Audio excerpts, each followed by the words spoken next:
but now I kind of want to talk about musculoskeletal issues. All right, those issues there, what they particularly perceive to happen is while in service, we're whether if you're all the way down to an E1 to O6, it does not matter. We are always putting strain on our bodies. As an active duty member or veteran, there has been some type of strain that you have put on your body. Back issues, neck issues, and foot issues are very common. Whether if it's having a rucksack, a 30 to 50 pound rucksack on your back and doing a hike, a 5 mile hike.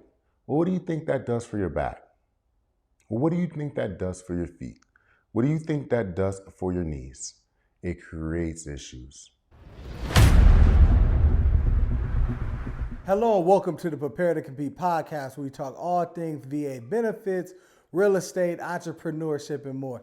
Kenneth Davis, how you feeling today, my brother? Oh man, I'm wonderful. Just had some good turkey dinner yesterday, and it was delicious. So man, I'm stuffed and wonderful. Absolutely, man. Absolutely. That's a wonderful time to spend the holidays with your family.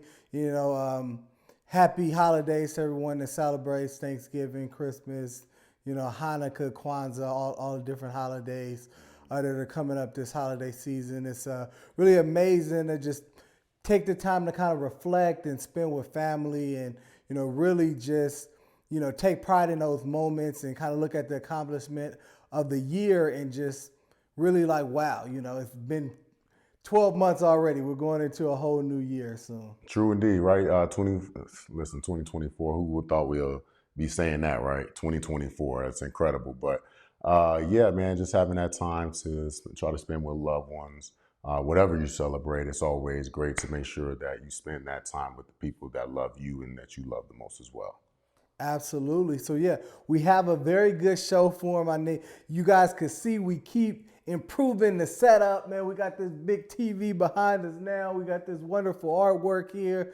We're doing our thing to just kind of keep things refreshed and refining our approach. So again, if there's any topics that you want to hear in regards to VA benefits, real estate, entrepreneurship, just go ahead and let us know in the comments. We love to just really kind of pour into everyone and really pour into the veteran community and just make sure that we're providing the type of information that you want to hear. So any type of feedback would be greatly appreciated there. 100%. Because as I will always stress and always provide is that we're here to serve, right?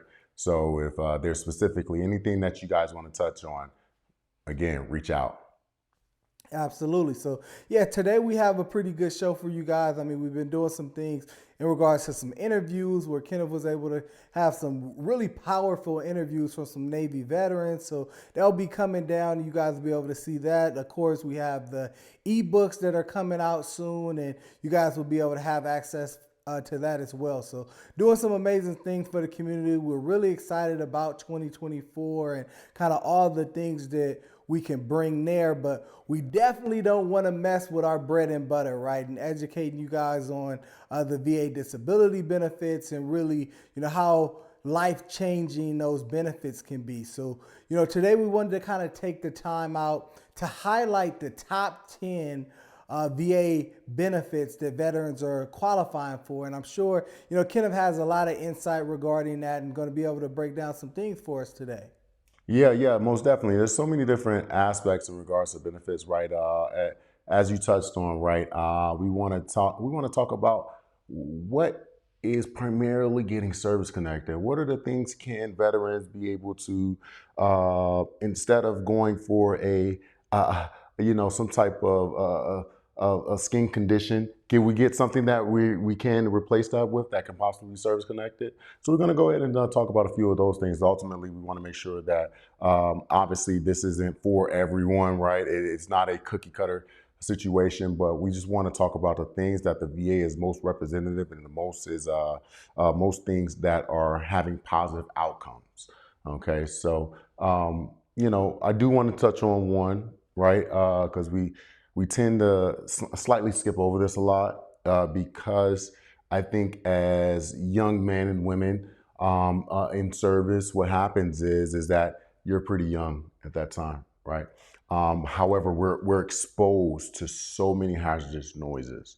So, being exposed to hazardous noises is ultimately gonna start leading into certain things of hearing loss, right? I know a lot of times, most veterans will not, concurrently admit to it. Most men, right? They may be watching watching television and they keep on cranking that volume up just a little bit more every day.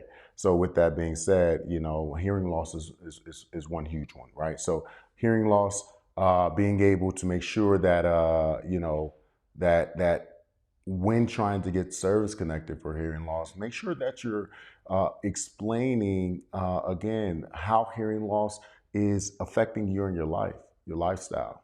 All right, because it's very important that we do so. So hearing loss is number one. All right. Absolutely, no, that's definitely pretty important, and it's one that again is kind of pretty common. And now, so when you're talking about hearing loss, you kind of mention like the hazardous noises and different things of that nature that veterans experience. Now, is there kind of any kind of subsets of the hearing loss condition and different things when it comes to service connecting hearing loss? Um, well, there's always an underlier, right?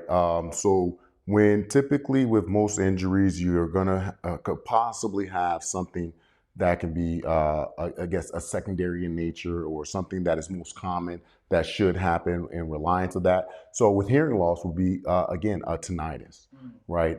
That's one aspect that most veterans kind of skip over, and because at the end of the day, we don't necessarily try to be affected by these things, but we're used to it, right? If we're used to it, a lot of people aren't going to go after the things of this nature. So tinnitus will be one, and that's pretty much a ringing or buzzing in the ear because of the exposure to hazardous noise. But unfortunately, most veterans do not really take notice of it because they drown it out. All right, they drown it out. So that's one aspect of it in regards to hearing loss. Tinnitus would be accompanied by that as well. But there are upcoming regulatory changes in regards to that, which again, we're going to talk about because I want to make sure that you guys are very informed and how this subsector of change could actually affect you and your family because hearing loss may or may not become non-compensable. But again, we'll talk about that in a later episode. Oh wow, that I definitely have a million questions about that. So I'll be sure to tune in to that next episode to learn about that. So again, today we're gonna have about 10 different items for you guys today. So definitely stay tuned for that. Watch all the way to the end. That way that you hear every single one, because some of the ones we're gonna talk about today, you may be in for a surprise and a treat. I know, so it's great. So, Kenneth, I know you have some wonderful things in store for us. Again, tune in all the way to the end so you can hear about all the conditions because you probably will have some stuff on the list that you just kind of didn't kind of think about. So, no, we talked about hearing loss and tinnitus as like the number one issue that out of the list of 10. So, what are some others that we can kind of go down and talk about and educate our veterans on? So I like to kind of, when we're talking about these things, kind of isolating a lot of it is kind of, and sometimes, it would assist, but also we also want to kind of talk about them in categories, right? So I kind of want to make sure that we talk about it in a category. So obviously auditory issues, that's one aspect. But now I kind of want to talk about musculoskeletal issues. All right. Those issues there, what they particularly perceive to happen is while in service, we're whether if you're all the way down to an E1 to O6, it does not matter. We are always putting strain on our bodies. Okay.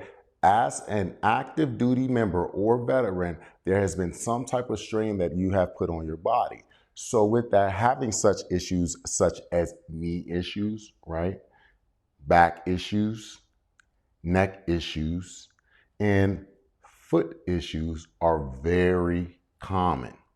Okay, they're very common.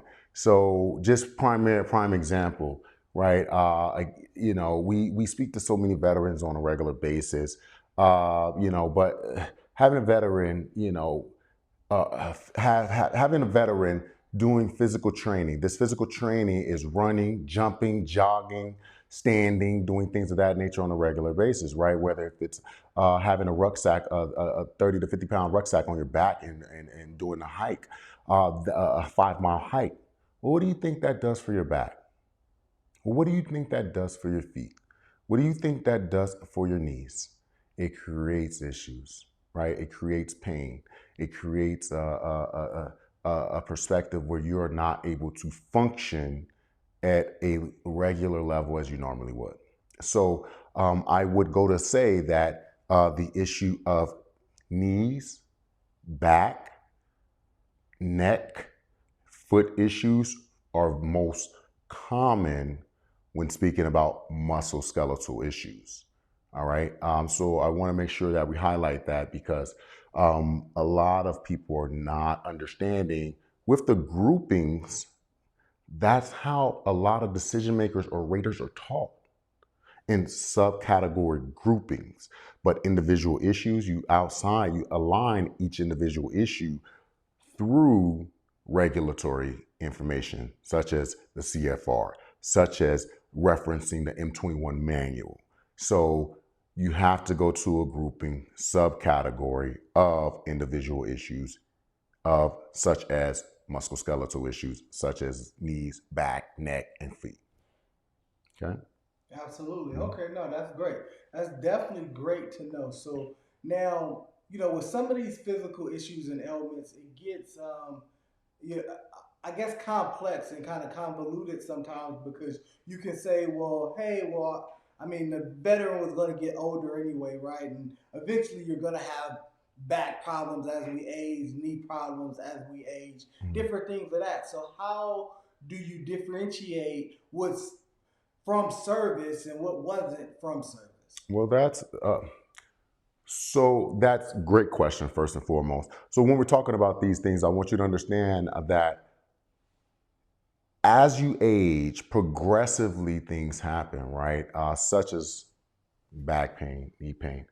But when we're talking about service connection from the VA, now, was the onset of that injury during service? And can we make sure that we prove that? Once we actually make sure that we prove the onset during military service, the progressive nature gets worse at that point in time. If that veteran does not receive the proper treatment as they should, what's going to happen is it gets worse as we continue to get older. But now, was the onset or was the initial problem transpired during service? That's the question. How do we prove that? How do we make sure that that is going to be related to the VA properly? So to answer your question, it's specifically those things could very well much so happen, but it is the veteran's job to make sure that it's communicated to the VA on the onset or the actual day that it happened or when it happened during service to be effective. No, that's great. That's great. Definitely understanding that is very important, right? Because Yeah. when you're applying for service connection, and sometimes you have veterans that may apply right out of service or they may be 5, 10, 20 years out, right? Mhm. So sometimes it makes it a little bit more difficult to understand and really prove that relatability to that service time. True indeed. True indeed. That's why, and again, you guys, I want you to understand it please go file your disability claim as soon as possible. Go file your disability claim as soon as possible because as we continue to go further and further and further out of service, just as Mr. Jones here stated, it can be something very difficult to prove on the relatability and the cooperation through service, how to connect it to service. And that gets very difficult, even when you're having such things as medical opinions by your side. Absolutely. No, that's great. That's great. So, as we kind of talk more and we get, pretty much into the fourth point that we have here as far as out of the list of 10, we are obviously around the holidays right now. And, it could impact veterans a lot of different ways, right? From the different traumatic events that have occurred, from a lot of the traumatic events that may have occurred during service time and how that actually impacts your life, current day. So, can you talk to us about the number 4 on the list that you have here? Yeah, so one of the issues that we have here would be mental health, right? Uh, Mental ailments are very particular when speaking about them. There's so many different ways on how mental health could not only affect the veteran, but affect the people surrounding them as well. So when we're doing that, when we're going through that, I want you to understand that mental health is something that could be a claim that is being an aspect of a claim that's being service connected at a high rate. Okay, but it doesn't mean that you're going to get you're just going to be service connected. That's not how it works, right? There's certain guidelines, rules, expectations that need to be satisfied before being service connected. But mental health, mental ailments such as PTSD, right? Anxiety, depression, bipolar disorder, so many different mental health ailments that come to you could possibly be service connected through the VA, pending on the events that transpired during military service. Again, military members are exposed to so many traumatic incidences that they become very numb to a lot of this stuff that most civilians won't understand. And it's not necessarily they're not understanding because they don't want to understand, because exposing this stuff becomes very sacred to them. And we can deal with embarrassment, we can deal with judgment, we can deal with anxiety of the people around us. So with that, mental health is a huge component, you know, and being able to get that service connected, that's something that's on the list, and it could very well, you can very well be dealing with those things and not even know it. Absolutely, yeah.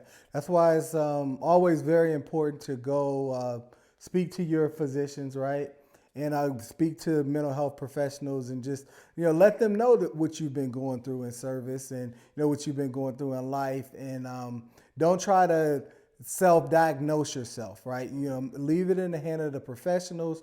Go ahead and talk to them, and they'll definitely kind of let you know, and you have an open space to really kind of unpack everything that's been going on with yourself. No, true indeed. And also, it's very important that we get to it very quickly. Don't let it linger. I know it is very difficult for someone that who could have been, in a leadership position to be actually needing help. Sometimes the strong people needs the most help. Okay, so make sure that you're going to get checked on by your mental health providers, seeking that assistance that you may need. And don't be afraid to reach out to the VA crisis line. Okay, we're going to go ahead and place that number here in this video. So make sure you reach out to the VA crisis line at any point in time that you may need some attention, some extra attention, because it's very well there for you as a resource. We talk about these things, and I don't want to make light of this stuff, because it's not. As we have spoken about in many episodes before, our freedom is not free.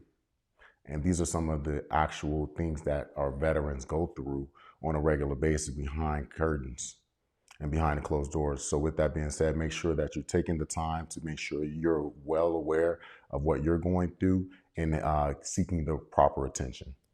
Absolutely. No, this is great here. So now with mental health, and we're talking about, PTSD, anxiety, depression, and you alluded to there being some stigmas behind actually getting those things service connected.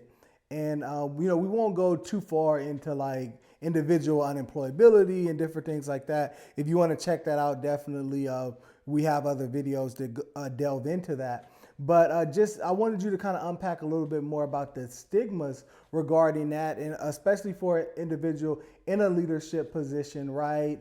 They want to continue working, they want to continue on with their life, but they just don't want to have the stigma of being diagnosed with PTSD. How would you encourage those veterans to still go ahead and, go for that outreach and go ahead and actually apply for service connection?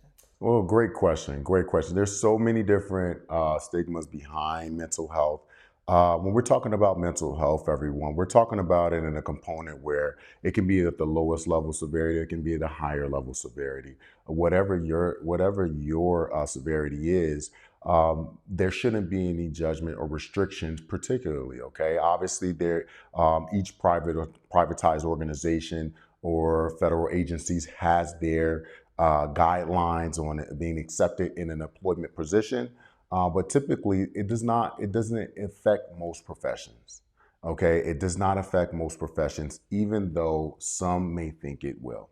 All right, so I do want to make sure that's one aspect of it, and another aspect of it as well is the Second Amendment rights. Right, um, I'll tell you right now, you know, I'm not here to say anything about our Second Amendment rights being whether it to be pro Second Amendment rights or pro Second Amendment rights. But what I am saying is that as long as you're not deemably rated as an incompetent in nature, your Second Amendment rights will still be able to be enacted and be available to you. Okay. No one has a crystal ball on being able to tell the future. Okay.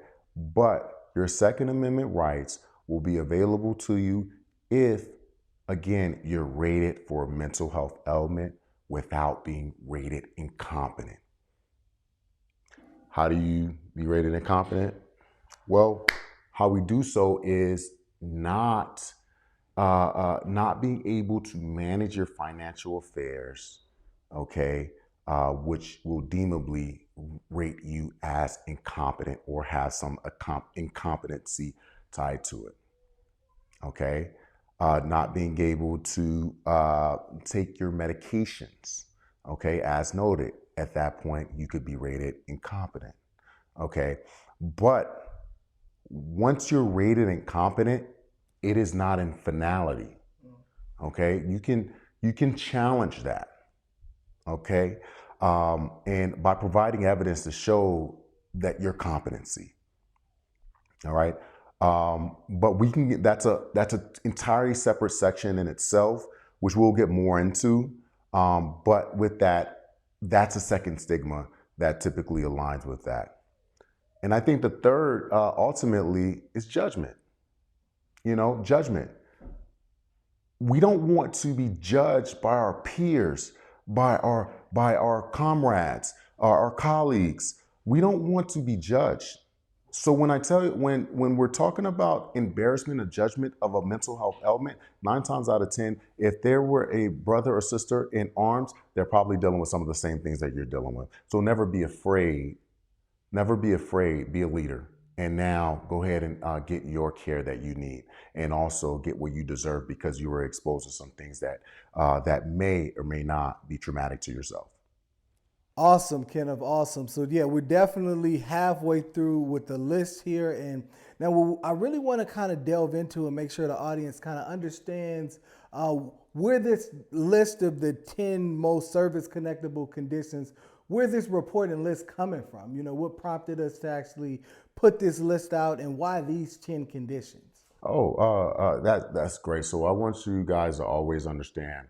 Um, a lot of this information that's communicated to you, a lot of it is again, we have again analysts, right, that reviews all this information to be able to make sure that we're delivering it correctly. So with that, this list in particular is a federal organization list in regards to the VA. They actually come out with again a report every single year for compensation services. So this is in regards to this list. This came from a compensation service report in regard from the VA fiscal year 22, which again, obviously we're rolling into fiscal year 23. So we're going to have an entire new list next year that we're actually going to be able to deliver to you guys. So it's a report that goes through all the compensation service centers that are reported ultimately to the public, as it is a public organization, a federal organization, that they must provide reporting to the public. And again,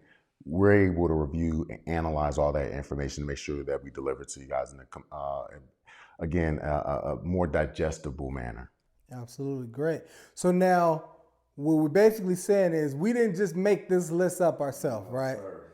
We not just come in here and say, well, these are the top 10 things that we think you guys should apply for. It's not. That's not what we're doing. This is a very comprehensive list that are the actual rateable conditions of that 2022 year that veterans were rated for. So now, Kenneth, what do we have next on that list? So another thing that we have is we talked about musculoskeletal conditions. I want to make sure when we're talking about groupings of other issues, right? We talk about nerve conditions. Nerve conditions are very important because they can be related to so many different conditions, right? So many different standalone conditions, but also secondary to other issues as well. What I mean secondary to a subsector of an already possibly rated condition. All right. One is a nerve condition that can be related to a back injury, neck injury, diabetes, just so many different types of injuries that it can be related to. But again, sciatic nerve conditions, right? There's so many different nerves that's within the body system, but pretty much they all can be pretty much rated and provided service connection for. It's how you're able to get service connected. So with that, it is again a nerve condition, sciatica, that is typically related to the back or neck. Okay, and that can be related. That can be actually service connected as well. Great, great, great stuff here. So that's a good one. And as we kind of continue to go down this list here, when you're in service, you're running around doing a lot of things. I know one of the things Kenneth always talks about here is, everybody is just not running and gunning as a war hero, so to speak, right? You have so many different roles and services, but whether you're a war hero or you're a cook in the kitchen, right? There's a lot of different ways through service connection where you can actually get just general scars on your body, right? And Mm-hmm. again, that's something that we have on the list here for our next topic that's actually service connectable. Yeah, and that's a huge condition that is a lot of times overlooked. Okay, because if it transpired during military service, it can be related to service.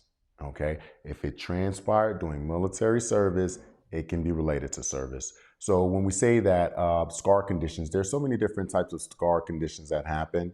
Whether if it's a surgical scar, whether if it's a scar from a job that you were doing and you got a laceration on your or cut on your arm or hand or something of that nature. Even scars in your eyes. There's different cornea scars and different things of that nature. There's so many different scars that can be related. So general scars, that is another one. However, just because you're service connected doesn't always mean that it's going to be compensable or you're going to be receiving compensation for it. But it's a service related condition. Great. Well, that's good to know. So if you have any scars, definitely get that checked out. I mean, sometimes you can kind of fall down, right, doing PT, going up those ladder wells and different things of that nature. And, even just from, not having the proper boots on, right? You Mm-hmm. wear your boots, roll your ankle, all these kind of different things. And that actually leads us to our next topic, right? Where a limited range of motion, particularly with the ankle. So can you go into that one for us? Yeah, as we discussed with the groupings, right? Musculoskeletal issue of an ankle condition. An ankle condition is very pertinent because we're on our feet all the time, right? We're on our feet all the time, and when we're on our feet all the time, we're utilizing protective boots for the most part, steel toe boots. However, those steel toe boots aren't always going to be most beneficial to one's foot or ankles, right? So when we're talking about a relation of a musculoskeletal issue, ankle could be primarily one. As I mentioned before, we're always running, jumping, jogging, climbing on things, and losing footing and rolling your ankles can be something relatively common. So never think that that severity of issue is so minuscule that it may not be something you want to claim because I can tell you if you have rolled your ankle enough times or even just once, there's always continuous pain. There's always continuous pain and typically could be chronic pain when you're doing certain things, right? But again, most won't discuss that, but we should. But we should. Great, great, good stuff there. And we put together a wonderful event for the community for Veterans Day, and we were had a lot of activities for the kids. We were doing free haircuts, different things of that nature, and we had the basketball courts out there. So I went on the basketball court, and I'm just trying to get my jump shot up, and I'm just seeing that my range of motion in my arms aren't what they used to be, right? Yeah, yeah. So now, from this list here, that seems like something that if you're impacted by that, you can actually get service connected. Yeah. While in service, you're kind of required to be physically fit. So going to the gym is a regular duty. Doing physical training, regular duty. Regardless of how the physical training is transpired, this is something that needs to be completed. So playing sports, basketball, football, baseball, soccer, any type of sport that you choose, or even combat sports, right? Karate, MMA, boxing. You utilize your arms a lot, and in weightlifting, right? We go on deployment. You don't have too many activities that you can do to stay in shape, other than obviously running, jumping, weightlifting, and training, but also combat sports. So with that, you injure your shoulder a lot of times. I've injured my shoulder many of occasions. Weightlifting, right? Or other junctures, other sports, right? I was personally stationed with the Marines for a bit. Well, not stationed with. We were both the Marines and the Navy had a joint mission, and I was PTing with them. While PTing, they were MMA combat training. I injured my shoulder during a time of MMA combat training. But that's something that it can't affect the mission. So I go back to work. I go back to work as normal. But throughout that injury, it was something that I dealt with, and I still deal with. But most people will never know that, because you go through a day with this injury that you should say something about. But we all need to make sure that we remove the stigma of taking care of ourselves, like going to medical, getting proper treatment, because your body will eventually start to deteriorate. Father Time is undefeated. Absolutely. No, that's great. So this is a story that I didn't know. That's a very interesting one here. So now, so you were doing some MMA combat training in service? Yeah, yeah. Stationed in Virginia.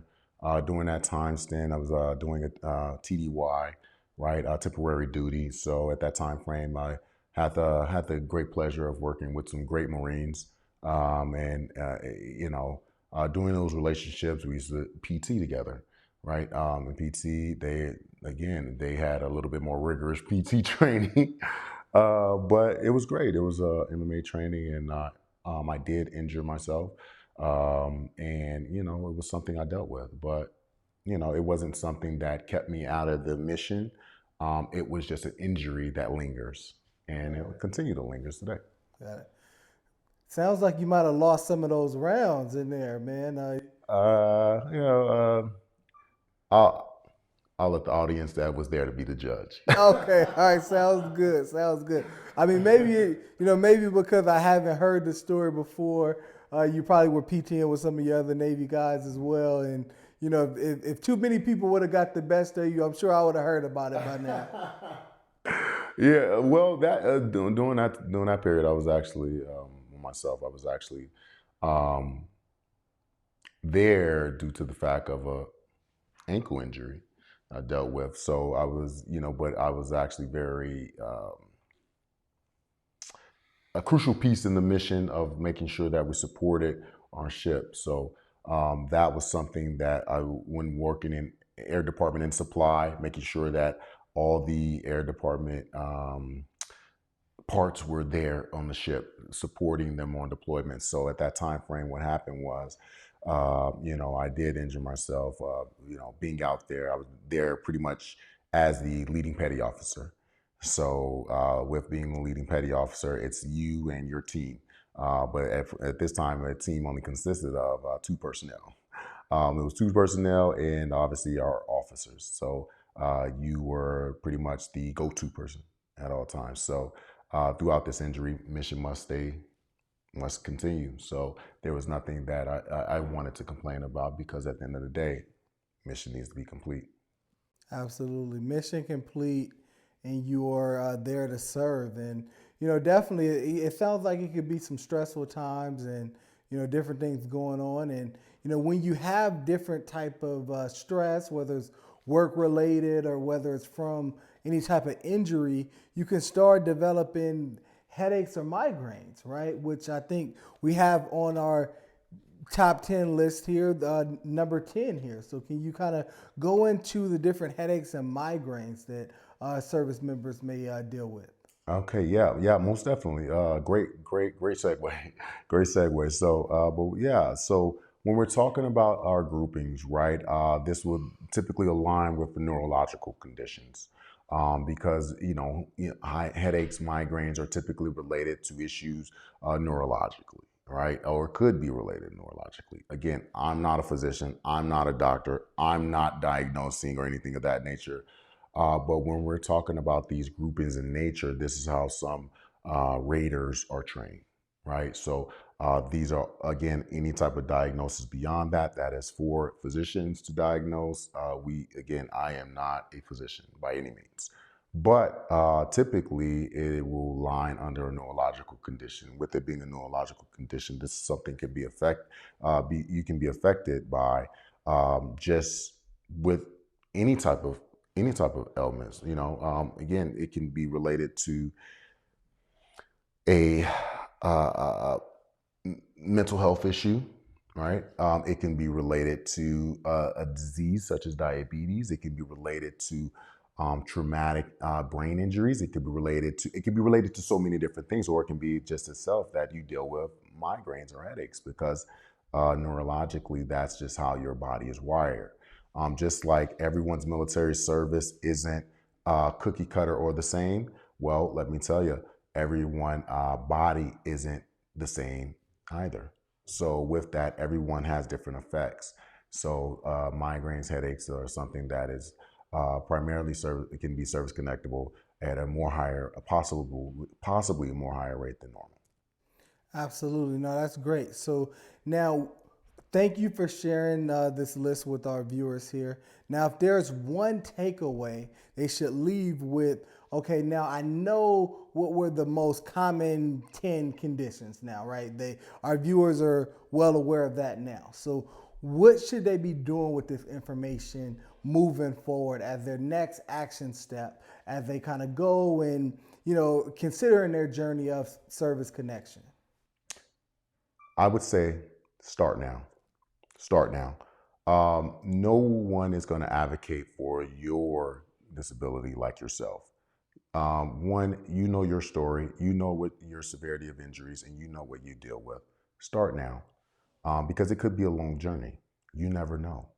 Okay, it may be a short journey. You never know.